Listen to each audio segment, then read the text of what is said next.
Christian McCaffrey not at OTAs for the San Francisco 49ers. Is this a big deal? Why would Christian McCaffrey not be with the team right now with a couple of years left on his contract and year two breakout players? It was a draft class that didn't do huge things in year one. Is it time for a breakout for some of those players from the 2023 draft? Coming up on today's Locked On 49ers.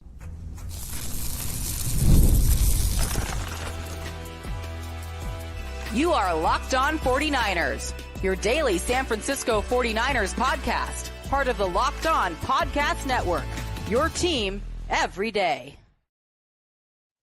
Welcome to Locked On 49ers. Brian Peacock and Eric Crocker at BD Peacock at Crocky209. Thanks, everybody, for making us your first listen on the Locked On Podcast Network, your team every day. We appreciate all the everydayers out there, and we love it when you subscribe.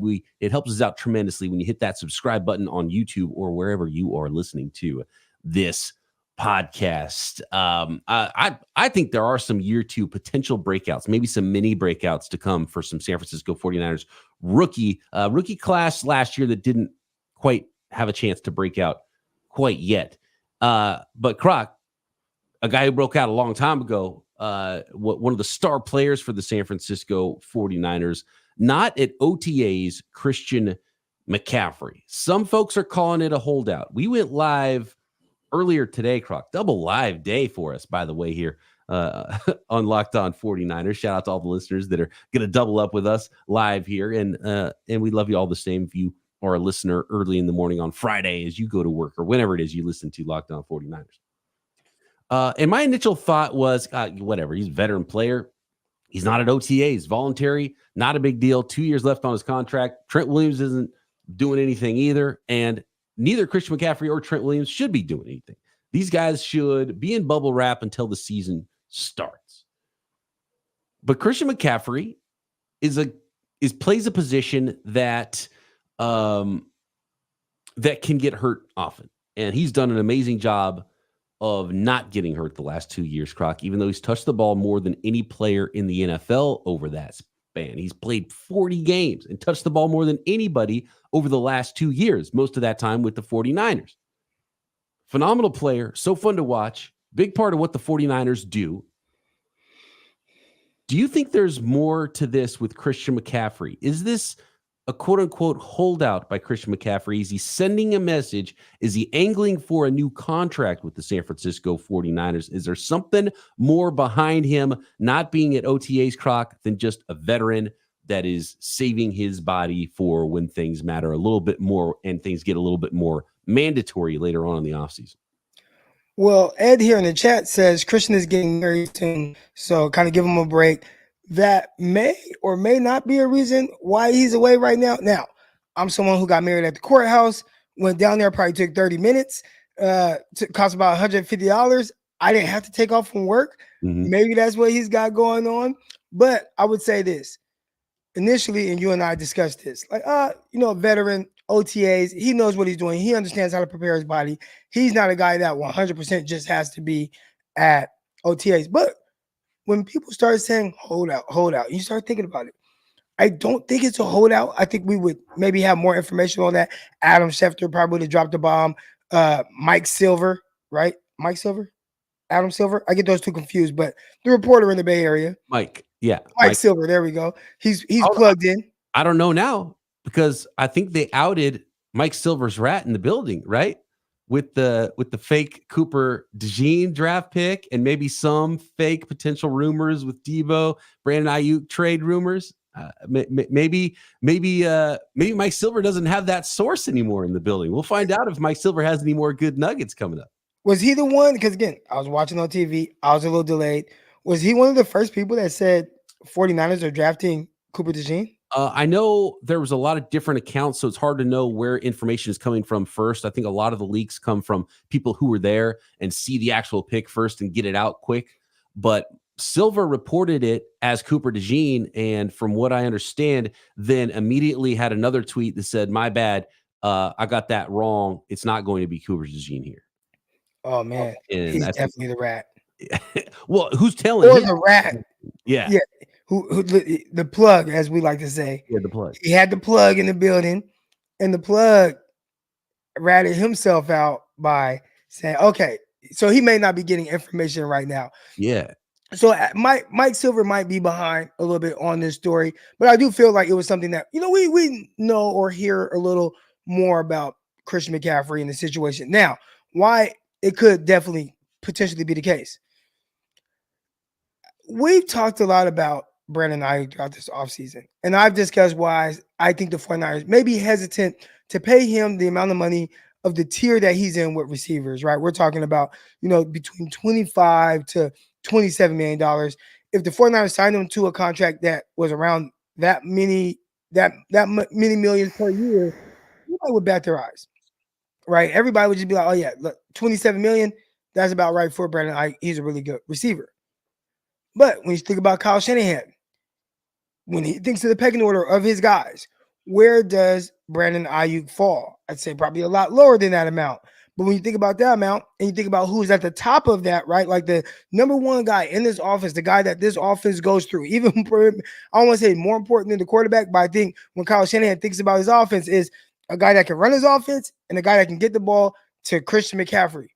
McCaffrey is number one in the pecking order. So how do you even justify paying him his $12 million or whatever it is when you're going to pay Brandon Ayuk $27 million and he's not even the top guy? And I understand just the value of positions and how it goes, but maybe Christian McCaffrey is saying, dude, I'm the first guy you think about when you wake up in the morning.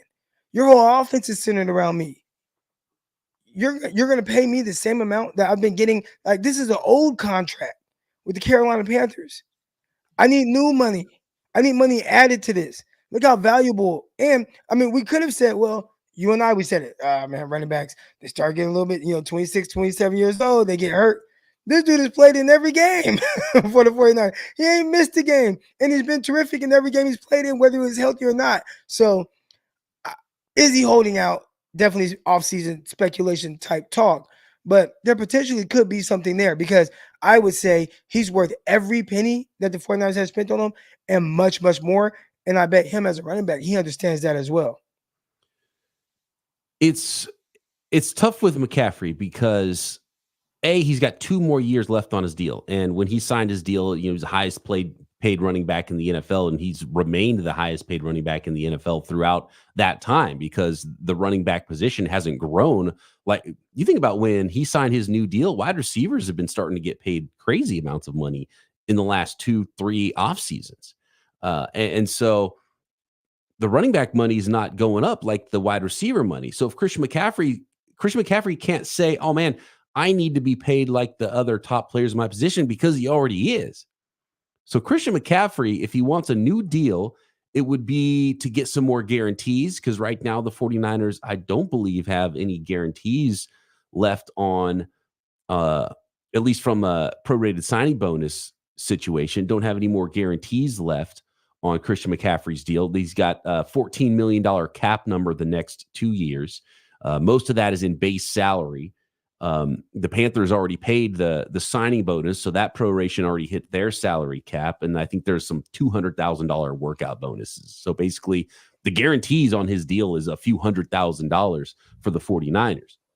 And him knowing how dangerous his position is and how much wear has been put on his tires the last couple of years and throughout his career, he's probably wanting some guarantees involved if this is a contract thing and not so much more base salary. And maybe that'd be an opportunity for the 49ers even to lower the cap number this year, give him a little bit of a bonus, add a year or two to his deal, give him some guarantees. And maybe that would be sort of something that would help both sides here. Or maybe Christian McCaffrey's looking at his contract and he would say to himself, I am not a running back and should not be paid like a running back. I should be paid closer to what wide receivers are going to get paid around the NFL and less like what running backs are getting paid around the NFL because I'm unique and I don't belong in this sort of a range of pay. And I don't belong in this category of running backs like other players in the NFL. And you know what, Croc? You mentioned Kyle Shanahan and how he sees the pecking order.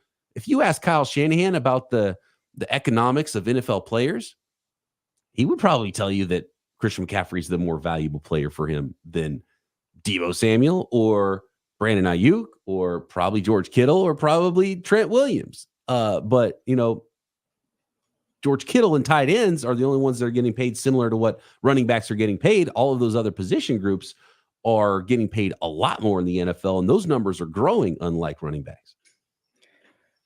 I am looking at his contract right now. $14 million, I think it is 2024 this year, and 25. So he's making good money. But relative to some of the other guys that definitely aren't utilized as much and may not be as important to the offense, he ain't making enough. And for him, that would be my argument. It's like, hey, one, I got to pay for this expensive ass wedding. Two, I need to make sure that I'm paid more just in case an injury happens, because we know that those things happen with running backs. And right now, he hasn't shown any signs of potentially slowing down, so it doesn't feel like it is like potentially a mistake. We've seen this a lot with running backs. I remember Ezekiel Elliott seemed like he was at the peak of his powers. The next thing you know, fell off a cliff so fast. I don't see that happening right now with Christian McCaffrey. I think he does a great job taking care of his body. Make sure he needs to do everything to be that spry, fast runner that he's always been. And obviously we know what he does in the passing game. I think he definitely has an argument, or it should be a conversation for him if he were to bring it up and say, hey, I'm not going to show up unless you guys, one, put that incentive in this contract for me to be here, and two, maybe pay me a little bit more. I think I saw Max Crosby got like a $6 million bump today. Yeah. In the news. Yeah. So you can throw money. Marshawn Lynch, I remember the Seahawks, he was kind of holding out, and the Seahawks threw an extra like $2 million at him, right? So it might not even take that much, but just something to show your appreciation for the job that he does. And a little bit easier for a different team that doesn't have to pay a lot of stars right now, like the Raiders, that have more wiggle room to do that. Might be more difficult for the 49ers to just say, we're going to throw $6 million more on the salary cap this year. So a little bit more about McCaffrey, what that might look like in the future as well for him on this roster, how this roster is evolving, including some potential year 2 breakouts on the roster as well. Next. This episode of Locked On 49ers is brought to you by eBay Motors. Passion, drive, and patience. It's the formula for winning championships. It's also what keeps your ride or die alive. eBay Motors has everything you need to maintain your vehicle and level it up to peak performance. Superchargers, roof racks, exhaust kits, LED headlights, and more. Whether you're into speed, power, or style, eBay Motors has you covered. With over 122 million parts for your number one ride or die, you'll always find exactly what you're looking for. And with eBay Guaranteed Fit, your part is guaranteed to fit your ride every time or your money back. And I love the Guaranteed Fit. Could not be easier. You go find your part that you want, you put in your vehicle, there's a big green check, so you know that part is going to fit your car, and you get it quick, and you save a whole lot of money with eBay Motors. So you're burning rubber, not cash. With all the parts you need at the prices you want, turn your car into the MVP and bring home that W. Keep your ride or die alive at ebaymotors.com. Eligible items only. Exclusions apply. eBay Guaranteed Fit only available to U.S. customers.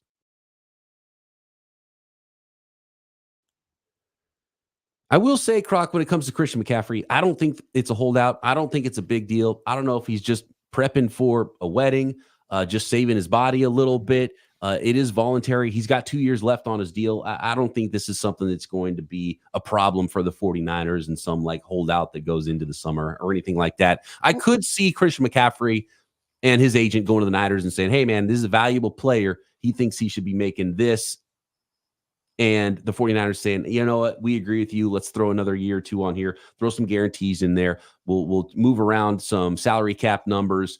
We'll restructure it in a way that you get more money now, pay for this big wedding, get some guarantees in your contract, and then we move some base salary into the future, and it helps us for the cap this year, and we're fine. And everyone's feeling really good about it. And I think Christian McCaffrey would be more than I don't think it would be a problem at all if he did that. And I think John Lynch and Kyle Shanahan would say, you know what, you're right. You are super valuable and you probably deserve whatever you're asking for. But if he's saying I need to be the highest paid running back in the NFL, well, he already is, right? And so it's a little bit more difficult from that standpoint. Question is, Croc, should he be more of a wide receiver in the future?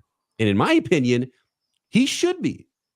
It's not Ricky Pearsall. Christian McCaffrey should be the heir apparent and the replacement for Deebo Samuel if Deebo Samuel is to be traded next offseason. And I think that's how you elongate Christian McCaffrey's career. If McCaffrey's going to get 20 carries a game, he's not going to last into his 30s. It doesn't happen for running backs. But what if you take 10 of his carries away, give him to another one of the 6 running backs that's on the roster currently, and then give him 5 more receptions per game, more wide back usage. He's smart. Move him around on the slot, screens, get him the ball in space a little more, let him create, allow him, because I think that's how he can age more gracefully than a lot of other running backs in NFL history have. I don't know how that wasn't a part of their plan when he was coming out of college or even heading to college. Like Ed McCaffrey, you controlled your son's whole existence, right? Like I heard him talk about the stories how his dad wouldn't let him wear pants or jeans to school on game days because it's gonna be too heavy on his legs, and custom or not custom out, but they got punished for letting people tackle them by their jersey, right? He had all these things in there, and you never thought, you know what? Running backs don't get valued as much. You have terrific, change of direction. You have great hands. You understand how to get open. Like, let's just make you a receiver. And I thought when he was coming to the NFL, that may be a way that they start to utilize him. He kind of has a wide receiver build a little bit. I think he looks a little bit shorter because we know he's a running back, but really he's hovering around 6 feet tall, and it was like 205 coming to the NFL. So he's not like this huge guy, right? Even if he's 210, like you're still smaller than Deebo Samuel and the same height as him. Right. So I would have thought that would have been something that they went to right away, and it was never part of the plan for him. And obviously he's been a terrific running back and he's done very well. But any kid that would listen to me right now, I always tell them, hey, you be a great high school running back, that's cool. Work on your routes. Work on being a receiver, because they don't value running backs. Just look at the draft. They don't want to draft running backs first round. And when people do, they took him first round, and then they never want to give them really second contracts, right? Like, just be a receiver and you be valued much more. Like Christian Kirk is making $19 million a year. Like CMC may never touch anything like that. So I like where your head is with maybe starting to utilize him a little bit different, putting him in that slot a little bit more, maybe even putting him in the backfield and then just motioning him out to a spot at receiver, which we've seen them do where they had him and Deebo in the backfield at the same time, motion him away, hand the ball off to Deebo Samuel, or fake hand off to Deebo, throw it to CMC. We've seen them do things like that. Maybe have him from the jump line up at slot a little bit more.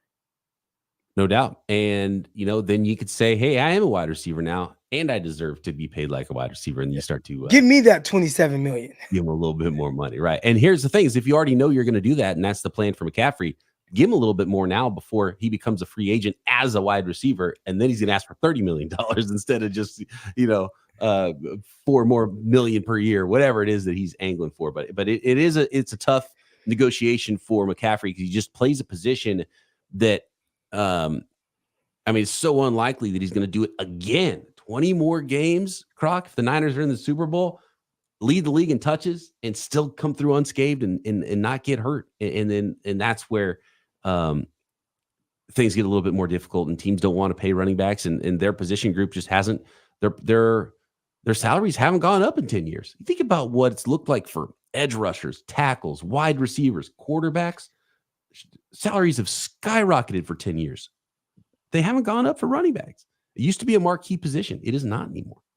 Yeah, and attrition is the reason. And we're talking about in the 90s and early 2000s.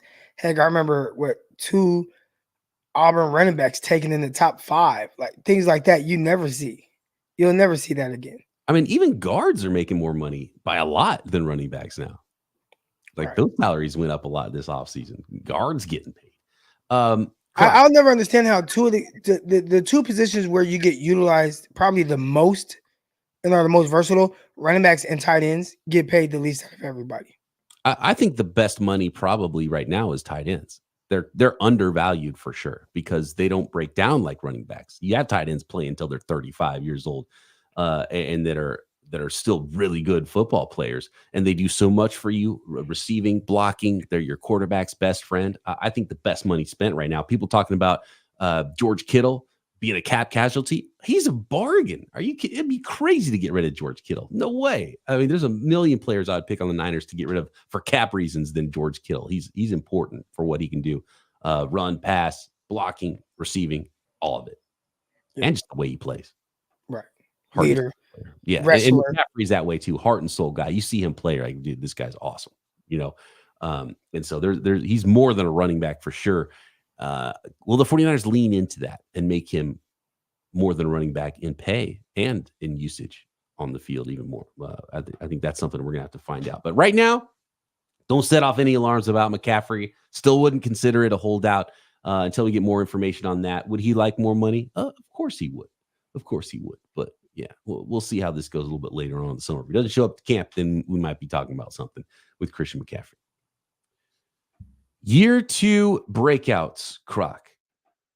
We talked about Jair Brown earlier this week. We know Jake Moody's a kicker, and as far as snaps go, he's not going to play a lot of snaps, obviously, but he played the most out of all the rookies last year. The 49ers rookie class, and look, they didn't have a pick until the 3rd round, but their class played fewer snaps than any rookie class in the NFL last year. But I think that has a chance to possibly change this year. Jair Brown, starting safety. Moody's going to be their kicker. Again, we'll see if Cameron Latu can get on the field. But I want to talk about a couple of these 5th-round guys. Darrell Luter, Robert Beal, a couple of late linebacker picks as well in D. Winters and Braden Willis. Tight end Braden Willis and linebacker Jalen Graham. There's a lot of potential for breakouts here. Let's get into that next. This episode of Locked On 49ers is brought to you by Yahoo Finance.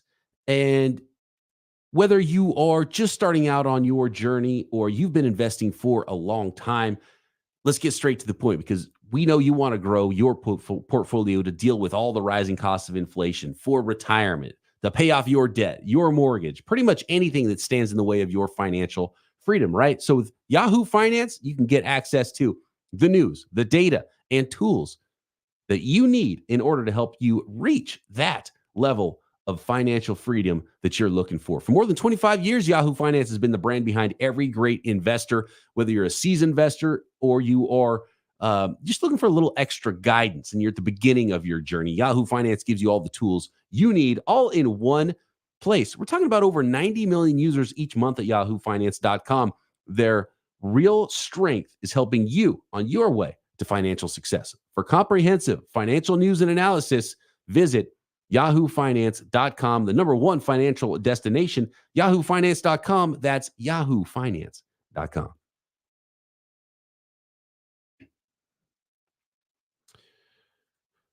So big snaps for Jair Brown this year, right, Croc? He's starting free safety. I think you would hope so, right? When you think about the draft, the way it goes, the position that he plays, that safety position, losing a guy like Tayshaun Gibson, who did a terrific job for the 49ers for the 2 years that he was there. And at some point, you got to get a little bit younger at the safety position. You definitely want to be healthier than what you have with Hufanga. Plugging in a guy like him that now has some experience and some big time experience, having to play, Super Bowl and deep playoff run, deal with the experience of ups and downs, like that's something as well. And then to hear him say, "Hey man, like I'm feeling much better. Didn't have that rigorous offseason like I did before. I'm ready to take that next step." I could definitely see that being the case for him. Jake Moody is going to need to make some big kicks, but the 49ers drafted him in the 3rd round for a reason. His job is not in jeopardy. Cameron Latu, we've talked about it. He's got to get on the field, period. Didn't look good when he was practicing last year. But again, just because guys aren't good as a rookie doesn't mean they're not going to figure it out in the NFL. But important for him to be healthy first so he can get on the field and prove that he's figuring things out in the NFL at tight end. Tight end coach Brian Fleury talked about all the things he liked about Latu and talked about all of it. He's like, oh, he's big and he's athletic and he can catch and he can block. And so we'd like to see that on the field for the 49ers this year in 3rd rounder Cam Latu. I think Kyle would like to see that on the field as well, judging by his remarks early in when the offseason stuff started. The 5th rounders are very intriguing to me, Croc.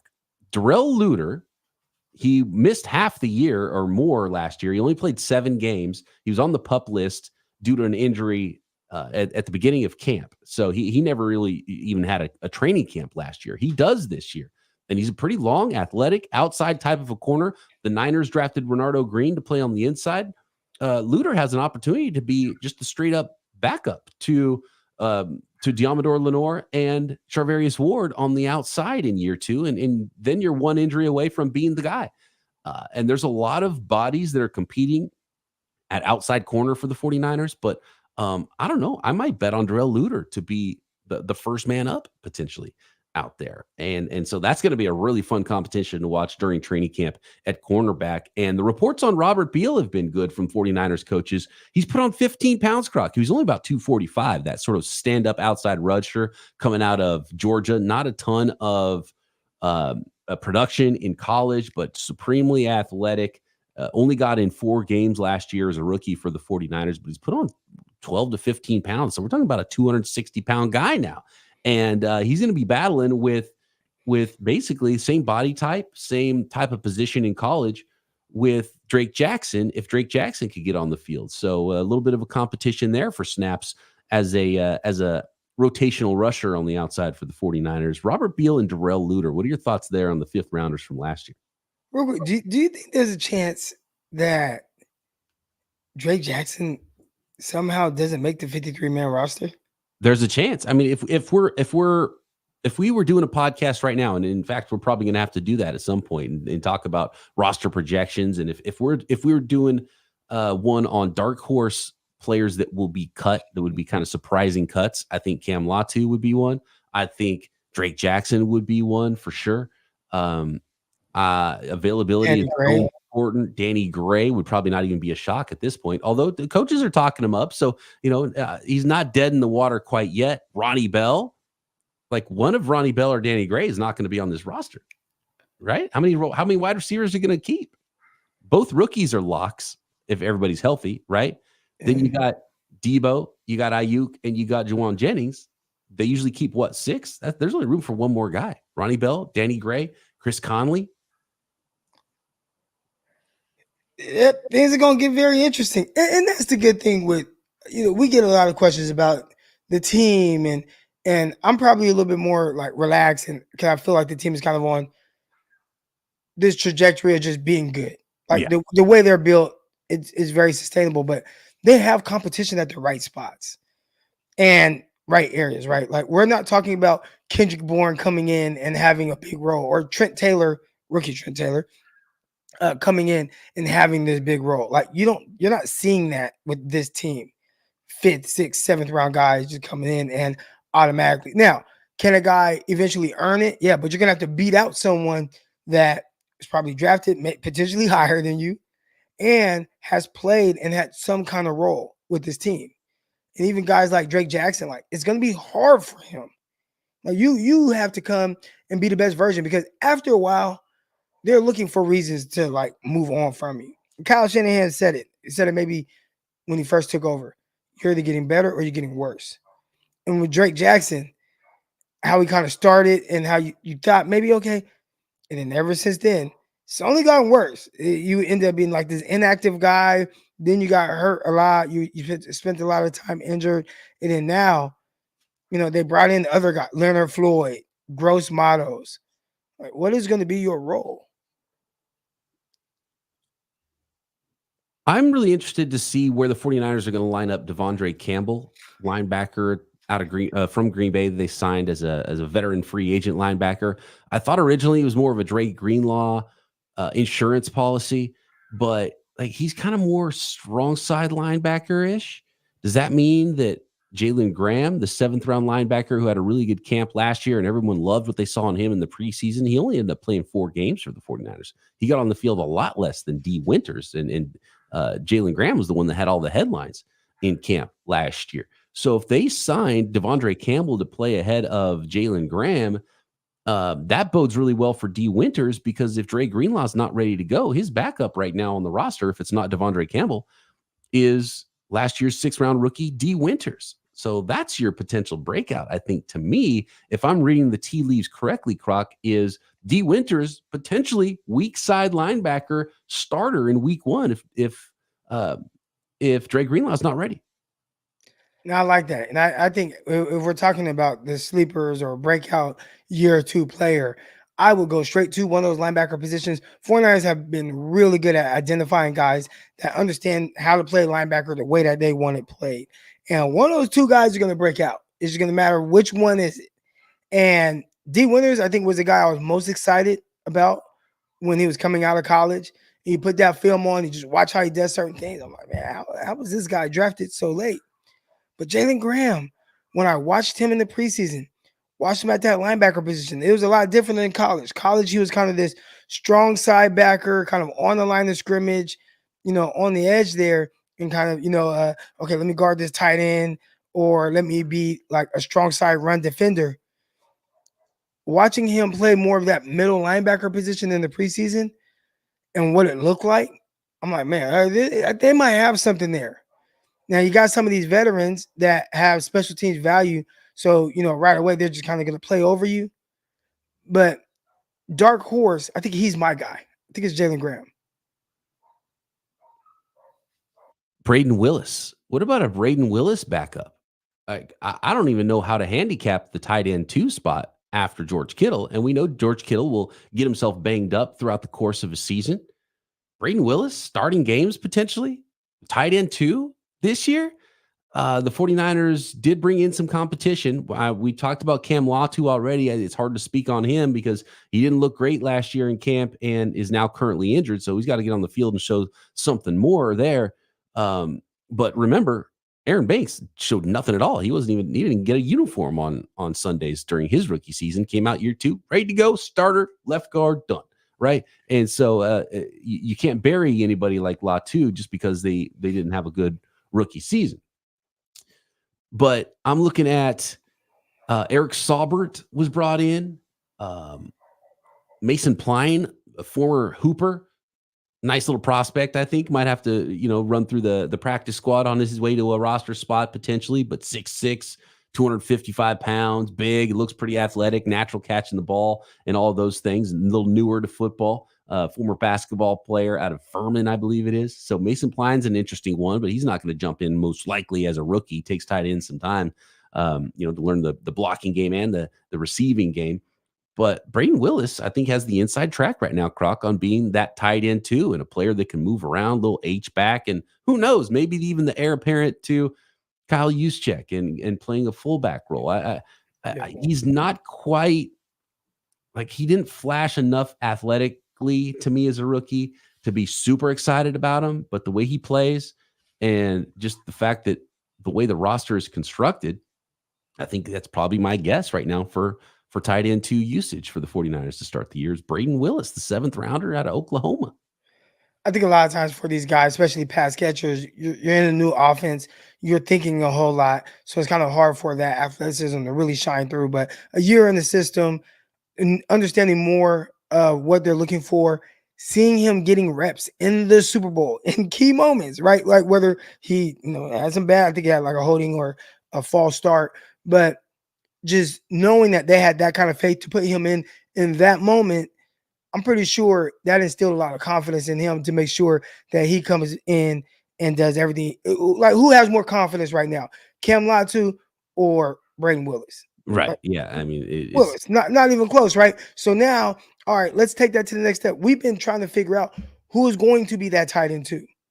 And he's probably thinking, heck, why not me? He said, and these are his words on when he got drafted, like, you guys are getting a dog. You're getting a dog. So now it's time for us to see that dog. And you really take over and be that tight end 2. I think he is a dog. Maybe a member of Club K9 this year that we talked about a lot last year. Although I think how many guys were drafted this year? It was 252 draft picks or something like that, 256, something like that. I bet at least 247 of them said they're a dog. So I think we talked about how we're overusing the GOAT phrase. Might be overusing the dog. Like, it's just nonstop dogs in the NFL right now, if you ask the players themselves. But the Niners did get some. And look, not productive. That rookie class from 2023 last year, big opportunities to flip that script and be much more productive in year 2 for that class. So I'm looking at those guys hard in training camp this year. I think it's going to be it's going to be fun to watch those guys compete and have an opportunity to actually get on the field for the 49ers in 2024. Thanks, everybody, for making us your first listen here on Locked On 49ers. We appreciate you, and we appreciate it when you subscribe on YouTube and everywhere you get your podcasts. Croc and I back next week to break it all down right here, Locked On 49ers.